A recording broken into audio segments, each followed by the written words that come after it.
Welcome back to the channel. Today I'm going to pick a car up from the auction. The car is in Colorado, but it's going to take me around 10 hours round trip to go get it. It's in western Colorado, so it's just a really long way. I got to go through a lot of mountains, but as you guys saw in the thumbnail, I picked up a WRX wagon. The reason I got this was because I want to make a rally track, and I'm going to do it with this car. And as well as it has quite a few parts on it. It says it runs and drives. It has pretty high mileage, but I got it for 600 bucks, so you can't beat it. So let's start the trip. And right now I'm going to Walmart. I need to get some grease for my trailer. I'm going to grease the wheel bearings before we leave, and then we'll head up that way. The wheel bearings all greased on the trailer. Trailer is hooked up to the F350. We are ready to go. So now we're going to head up. 5-hour drive there, 5-hour drive back.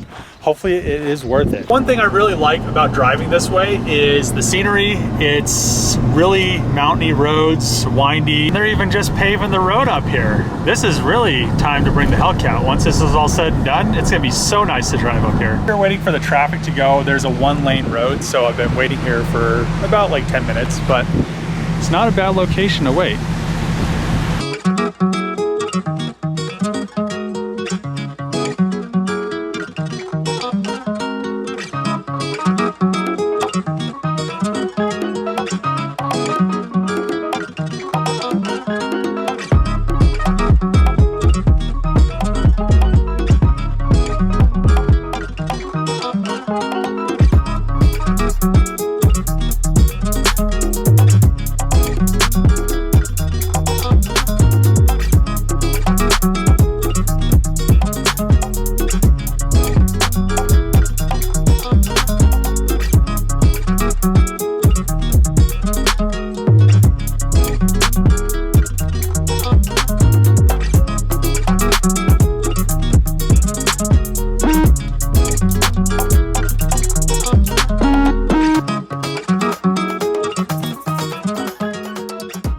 This is the smallest auction I've ever been to. Hopefully they have a forklift. I actually brought my ramps and the car should run and drive, but it is, it's like a mobile home in a little tiny yard. And the yard to turn around, I actually had to back in off the highway because I couldn't turn around. It was pretty sketchy.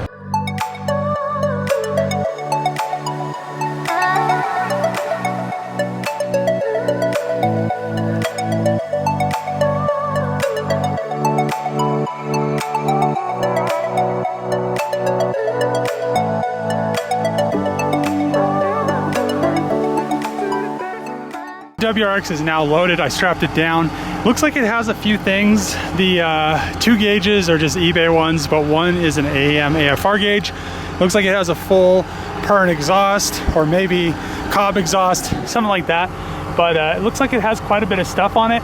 It looks like it has a stock header and stock suspension. The hood is latched, but the latch won't open the hood, but it does have a couple other parts. So I'm gonna get back on the road so I can actually get this thing home before it gets too late, because I should be getting home around like 6 or 7. I love my truck. I'm going down this huge grade. Engine brake and exhaust brake just keeping me at 40 miles an hour. Look at this hill. One cool thing about my truck is the trip meter actually shows you how many hours you have been driving. And I'm sure a lot of cars do that, but look at that. Almost 10 hours driving straight. I could have almost been in Tennessee by now. No, Tennessee, I would have probably been like almost St. Louis. So that's quite a ways, but I guess I gotta get ready for it because we need to go get those parts for the charger once the last quarter panel comes. So that's gonna be a long drive, but I'm gonna go grab some tea, then we're gonna mess with the Subaru and throw a battery in it and see how she runs. I was able to get the hood open. The latch was kind of stuck on the grill, and the grill was kind of already broken. I think that's what was hanging it up. But this thing has a few things that I noticed in the listing. I wasn't sure what radiator this was, but it looks like it's just a eBay. The only issue is they took the, oh no, is that the condenser? Oh, the condenser's still in there, so the radiator shouldn't be as muddy as a condenser, but I think it's just a eBay radiator because it has the Yonka radiator cap, which that could have came with the fans. Oh, it even has a nice, like a decent fan shroud. But the plan is I'm gonna pressure wash it really quick, then try to start it. But it has a Hallman boost controller, it has a bunch of purring piping, it has this larger intercooler. These things are like $1,000. It looks like it might have a K&N air filter, probably needs to be cleaned. It also has a full exhaust turbo back, so downpipe. I think it's a Cobb exhaust. I think the turbo's stock, and I'm not exactly sure. So I guess we'll see if this thing runs, but let's get all this mud out of here first.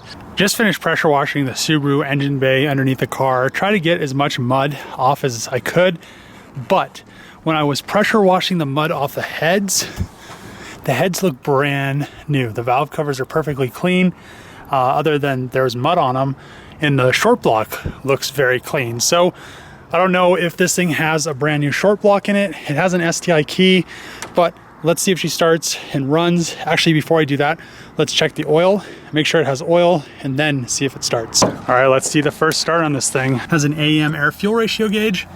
It has, not exactly sure what this used to be. And then it has a boost gauge. The mileage, 337,000. So I know that's not the original. Ooh, look at that. Push the clutch in. Where's the clutch at? You're like, oh, this is an automatic.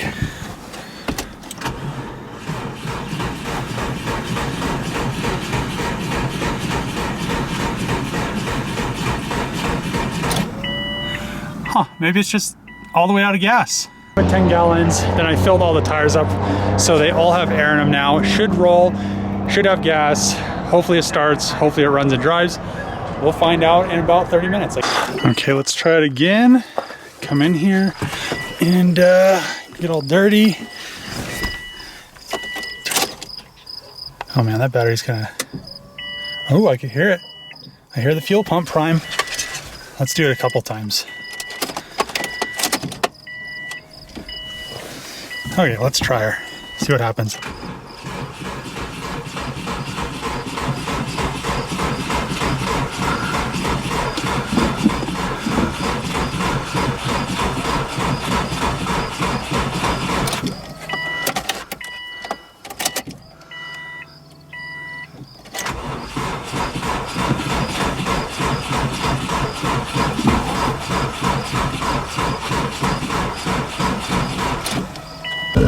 Just got her started and she sounds mean. I mean, it runs really, really good.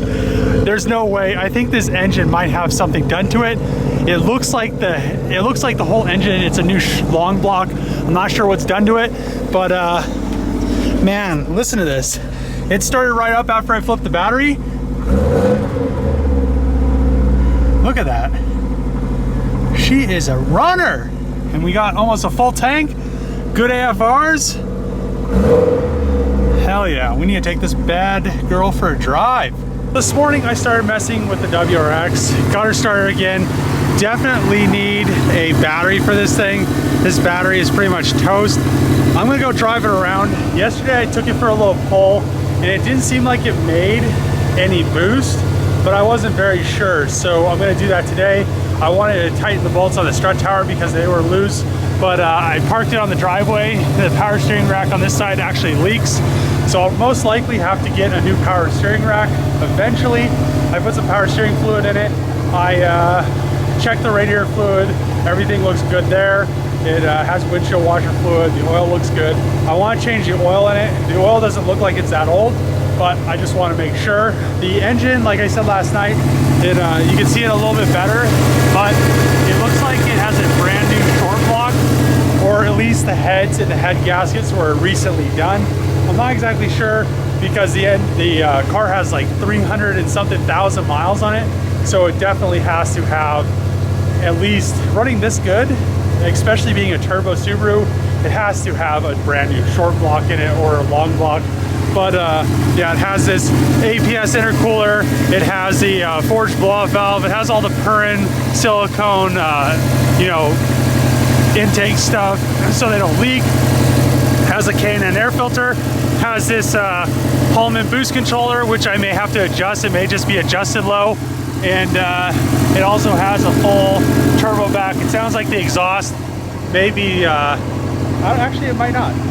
It might have an exhaust leak, it might not. It looks like it may have a cat, but it doesn't sound like it. So let's go take it for a little drive and see what we are working with, I guess. Man, this thing getting into boost, it actually moves. Sound like a little bit of fuel cut right there, but man, I'm surprised. Doesn't look like it overheats or anything. I need to adjust the boost gauge, or the manual boost controller. I feel like it's over boosting right now, almost. Tested the boost controller down and now it feels perfect. The AFRs are really nice. Also, it feels like it has a short shifter, maybe some aftermarket clutch, and it sounds like it has straight cut gears in the tranny. So I'm gonna check the tranny fluid. Listen to that. The tranny looks brand new, so maybe it has a dog box tranny. I haven't tried it yet, but maybe I should try it. I'm gonna try to shift with one hand and hold the camera with the other and do my knees, but here, we'll go down to second and watch this thing. This thing's actually pretty fun. I could turn the boost up probably a little bit more.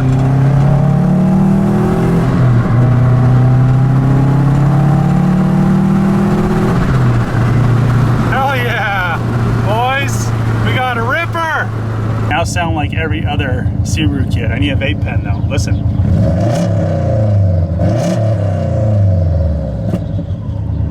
Backfire. I wonder what these switches are for. I don't think they're for anything. Seems like there is a slight fuel leak from this line right here, so I need to resolve that issue.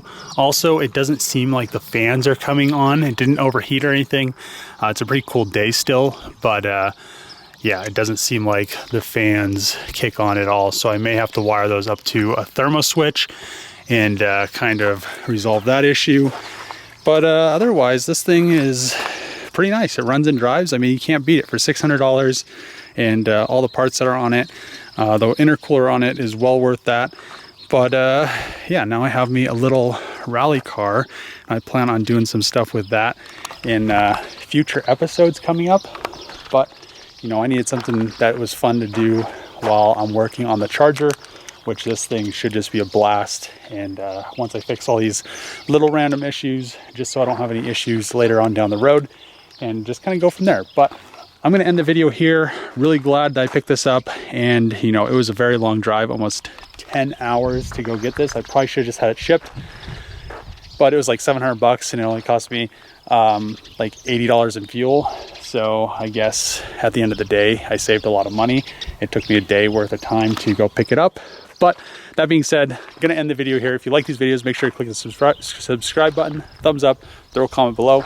As always, see you guys next time.